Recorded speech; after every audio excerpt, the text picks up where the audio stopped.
ಒಂದು ಸಾಹೇಬ್ ಹೇಳೋದು ಕೇಳಿಲ್ಲ ನೀವು. ಇಷ್ಟು ದಿವಸ DDP ಆಗಿರಿ, ಎಂಡಿಗೆ ಬಂದಿರಿ. ಈಗ ಬಂದಮೇಲೆ ಟೋಟಲ್ ಇಷ್ಟು ಇದು ಅನುದಾನಿತ ಶಾಲೆಗಳು ಇಷ್ಟು ಎಕ್ಸ್ಪೆಂಡಿಚರ್ ಇಷ್ಟು ಹೇಳಾಕಿದೆ ಜಗತ್ತು ಕೇಳೋದಾ? ಇದು 33 ಲಕ್ಷದ ಟೆಂಡರ್. ಟೋಟಲ್ ಕಟ್ಟಡಗಳು ಇಷ್ಟು ಬಿಡಿ ಕಟ್ಟೇವಿ, ಇಷ್ಟು ಕಟ್ಟಿಲ್ಲ, ಇಷ್ಟು ಕಟ್ಟಬೇಕು. ಇದು ಅವ್ರು ಕೇಳಿರೋದು ಜಿಲ್ಲಾ ಪಂಚಾಯತ್ 33 ಲಕ್ಷ ಬಡ್ಜೆಟ್ ಅಪ್ರೂವಲ್ ಆಗಿರೋದು ಏಪ್ರಿಲ್ನಾಗ ಆಗಿದೆ. ಇಲ್ಲಿವರೆಗೆ ಟೆಂಡರ್ ಕರೆದಿಲ್ಲ ಅವರು. ಯಾಕೆ ಟೆಂಡರ್ ಮುರಿದು ಕೊಡಿಲ್ಲ ಹೆಂಗೆ? ಇಲ್ಲಿ ಮನೆ ಚಲೋ ದಿವಸ ಇದ್ವಲ್ಲ. ಅಂದರೆ ಈ 8 ಶಾಲೆಗಳಿಗೆ ನಾವು ಇದು ಕೊಡೋದೇ ಸರ್.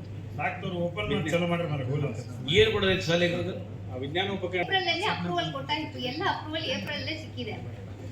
33 ಲಕ್ಷ ಖರ್ಚು ಮಾಡಿ ಒಂದು ತಿಂಗಳಲ್ಲಿ ಮುಗಿಸಿ ಇತ್ತೀಚೆಗೆ ಡೆಸ್ಕ್ ಕೊಟ್ಟಿದ್ರೆ ಈ ವರ್ಷ ಪೂರ್ತಿ ಮಕ್ಕಳು ಅದನ್ನು ಯೂಸ್ ಮಾಡಿರ್ತಾರೆ.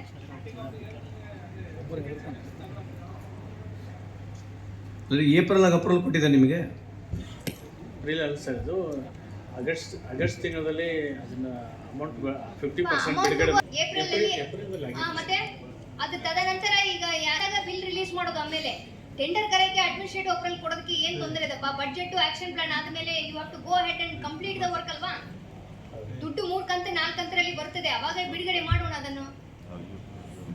ಅದಕ್ಕೆ ಇದಕ್ಕೆ ಏನು ಸಂಬಂಧ ರೀ? ಏನೇನೋ ಯಾಕೆ ಹೇಳ್ತೀರಿ? ಈಗ ಒಂದು ವಾರದ ಮಾಡಿದ್ರೆ ಏನು ಯಾರು ಎಕ್ಸ್ಪೆಕ್ಟ್ ಮಾಡೋದು? ಒಂದೇ ದುಡ್ಡನ್ನ ಖರ್ಚು ಮಾಡಲಿಕ್ಕೆ ನಿಮಗೆ ಯೋಗ್ಯತೆ ಇಲ್ಲ ಅಂತ ಹೇಳಿ